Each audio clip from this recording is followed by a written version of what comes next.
Okay, thank you, Dr. Strong, for that very important message on skin lightening creams and how that can actually impact your health and get it to the environment. And now we're actually having a follow-up, I think that is kind of directly connected to the talk we just had.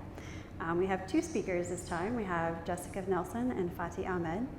Dr. Nelson is from California originally, but is a Minnesotan at heart. She lives in Minneapolis with her family, and she's very excited to be going to Iceland in 2 weeks.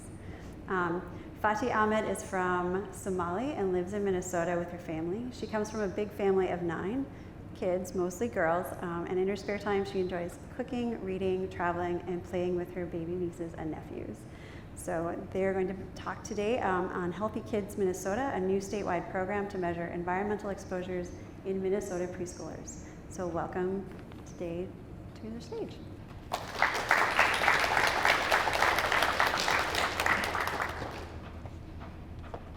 Thanks. I'm Jessica. I'm an environmental epidemiologist at MDH, and I work on our biomonitoring program.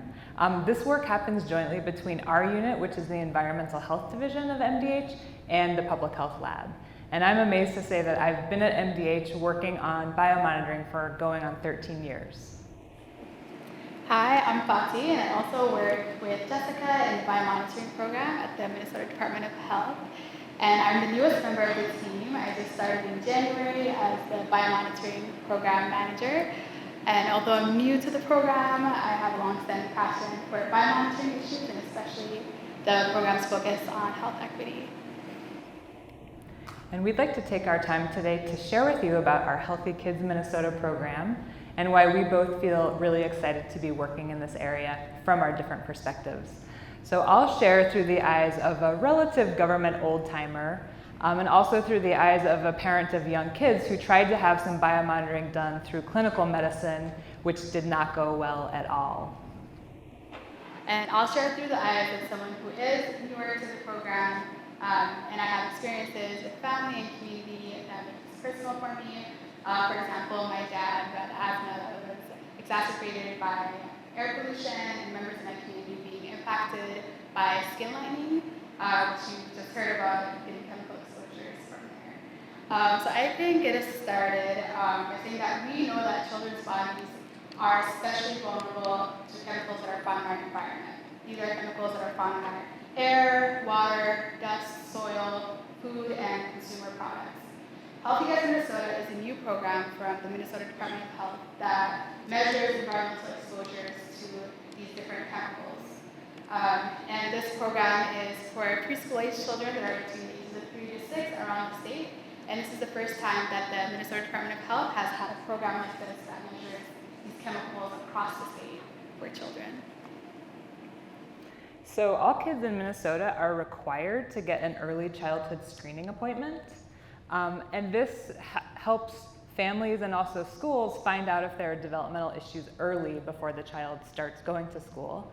So for Healthy Kids, we partner with schools, with local public health, and with tribal nations to offer totally optional urine testing for a wide range of chemicals onto the appointment when families are already coming in for them with their child. So we've been doing this now for a few years, and we're excited about the continuation of the program. Our awesome colleagues in the Public Health Lab are developing new methods, many of them totally new to our state, to test for over 70 different chemicals in urine samples. Some of these probably look familiar to you, like arsenic and mercury, but others probably don't. There's a bunch of phthalates on here. That's like the hardest word to spell ever. There's polycyclic aromatic hydrocarbons, the list goes on. But we're concerned about all of them because they might harm children's development in particular. So when a child participates in the program, we mail the family results for all these different chemicals, along with information about what they are and ways that families can reduce exposures. For 3 of them, the big ones, mercury, arsenic, and manganese, we call the family more quickly if the child's urine sample comes back as higher than expected, and we talk with them and try to work with them about ways to reduce exposure. Yes, and the Healthy Kids Minnesota program is a statewide program that works in one metro and one non-metro region each year, moving around the state in a 5-year cycle. Right now we're finishing up recruitment in northeast Minnesota and St. Paul, and we've had over 300, now close to 350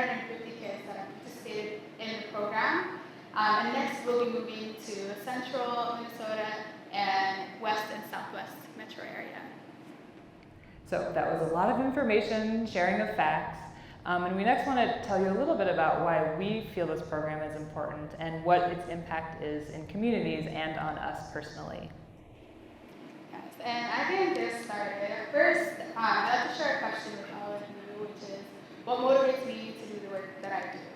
Did you know that where you live, who you are, where you come from, your race, all these things can negatively impact your health?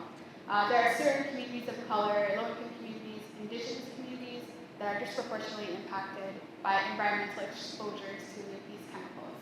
And these exposures can come because of where they live. There's high air pollution there, the kind of jobs that they work, the kind of housing that they have access to. And these exposures are really important to us because being exposed to these chemicals can increase your risk for certain illnesses like cardiovascular illnesses and respiratory illnesses. And these can be especially vulnerable to children because it can impact their development. This issue also hits close to home for me because when I was younger, my family lived in a home in northeast Minneapolis, and my dad had asthma. And his asthma symptoms were exacerbated because of the high air pollution in the area we lived in, that combined with the older home that we lived in. Another issue that I've become passionate about and learned a lot about as I was a student worker back in 2017 and then also studying public health is the skin lightening issue, which you've just heard from Dr. Lisa. And that issue is important because skin lightening products, as you heard, contain really toxic ingredients. One of those ingredients is mercury. And fortunately, in our Healthy Kids Minnesota program, we're able to test kids for exposure to mercury, and we're able to work with families to help reduce their exposure.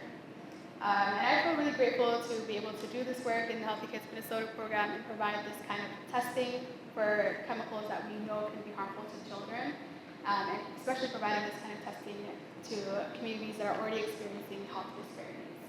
And at the end of the Healthy Kids Minnesota program, we'll have data across the state of children and their exposures to all these different types of chemicals, and we can use that data to make decisions about policies and programs to help create Minnesota where all kids are protected from these chemicals and are able to learn and grow. Thanks, Fathi.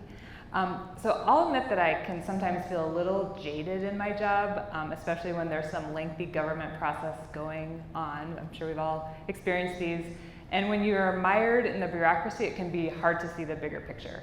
But one thing I love about my job is that I have a chance to talk to the families who are in our program. I've actually done this a few times this week, and that always reminds me about why the work we do is really important. In Healthy Kids Minnesota, we've talked with a number of different families about their child's results for urine arsenic that have come back higher than expected. And in these conversations, I share the information with them about their child's result. I answer their questions. I ask some follow-up questions about ways that the child's exposure might be happening. And then we just have a conversation about the topic. Back when we were planning Healthy Kids, our biggest concern around arsenic was drinking contaminated private well water, which we know is an issue in some parts of our state just because of the geology in those areas.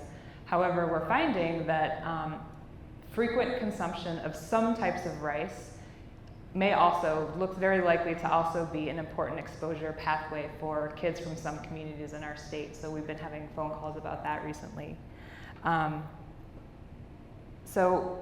This is a complicated message to share with families, but it's really important to share about the issues with arsenic and rice. It can be scary and surprising to hear it for the first time. And we just know how important it is to provide as much practical information to the families that we can. It's complicated. Rice is a healthy food. A lot of families eat it very frequently, and food is a really important part of cultural identity. So the message is not to stop eating rice, but to find ways to eat rice and have less arsenic exposure, which we have some pretty good advice on how to do. I have some personal experience with how hard it is to get this testing done because a few years ago, I tried to get urine arsenic testing done for my son. He eats a gluten-free diet and just eats rice in so many different forms, so I was feeling a little concerned. I had a friendly pediatrician who helped me, but it was hard to get it through the insurance. It was hard to take the sample. And then once I got the result back from the lab, I realized I had made a really big mistake. I had fed my kids fish sticks the night before the test. And for people who know arsenic, you know that it comes in different forms. There's organic arsenic, which is from fish, and it's not a concern for our health. But there's inorganic arsenic, which is a concern for health and comes from rice, contaminated water. It can be in fruit juices like apple juice. But I didn't have this in mind, although you would think I would have at the time. So I got this lab result back that was extremely high, like almost off the charts high. But the lab had not done a special test, which is possible, to divide the total arsenic between the inorganic and the organic forms. So I got this high result. I really didn't have any help with understanding it or interpreting it.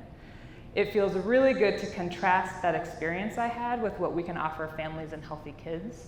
So one thing just to clarify is that Healthy Kids isn't open to any family member who's concerned about exposure and wants to request a test like I did with my son. It's just for families who are already coming into these screening programs in the areas where our program is working. But for families who do participate, they get the testing as part of a free program. They actually get a gift card to thank them for participating. We can do that special test to separate out the different forms of arsenic and give that information back to the family. We call the families if there's a higher than expected result and have that conversation. We send educational materials. It just feels so much better and more supportive than the experience that I had with my son. So I just want to share a final reflection in closing. And that is that having worked in government for a pretty long time now, I really have seen how important data and information are in shaping the work we do, our programs, our policies, and priorities. We had a former health commissioner who said, if it isn't measured, it doesn't count. And Healthy Kids Minnesota is measuring something really important for the first time in our state that hasn't been measured before, which is children's direct environmental exposures to this range of chemicals that you've seen and the disparities that might exist in those exposures. So we know it's not perfect, we have a lot of work to do to improve, but we feel like it's a big and very vital step in the right direction, and we hope you think so too. Thanks.